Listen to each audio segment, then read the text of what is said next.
Welcome to a webinar about understanding BC's Personal Information Protection Act, or PIPA for short. If you're a physician or MOA working in a private practice, this webinar is for you. In the To Tell or Not to Tell webinar, you learned about when it's okay to disclose personal information. When do you share personal information? Service providers, suppliers, partners, employees, and others engaged by physicians to assist them in their practices will be exposed to personal information in the custody and control of the practice. To make sure they understand what your expectations are to safeguard that information, you can use confidentiality agreements for employees, locums, nurses, social workers, volunteers, health authority employees working in the practice, third parties, and more. Information sharing agreements when sharing data with health authorities and vendors to whom you've outsourced, service contracts with associates, partners, and support vendors. Check out the Forms tab in the Privacy Toolkit for templates you can use. Where do you start? Determine the personal information involved, purpose for sharing, permitted uses and disclosure restrictions, retention and safe destruction requirements, who will have custody and control, access requirements and conditions, how information will be exchanged and safeguarded, administrative processes for access requests, ensuring accuracy, managing breach and security incidents, and the form of agreement needed. Ensure agreements are signed before sharing personal information, and conduct a privacy impact assessment if you're outsourcing. What's a privacy impact assessment? It's a process that helps identify and minimize the privacy risks of new processes, projects, or policies.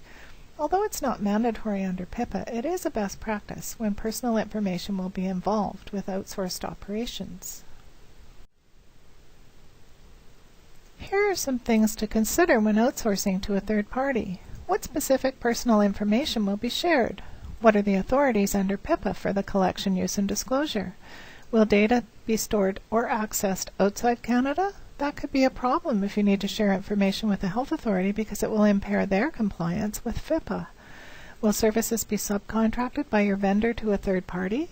You'll need to do an assessment on them as well.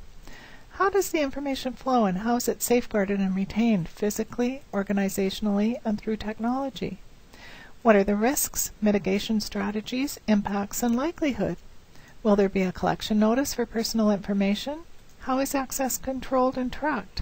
Who has ownership of the data? How will it be kept up to date and accurate? Could data be used for an unauthorized purpose such as research, marketing, or statistics?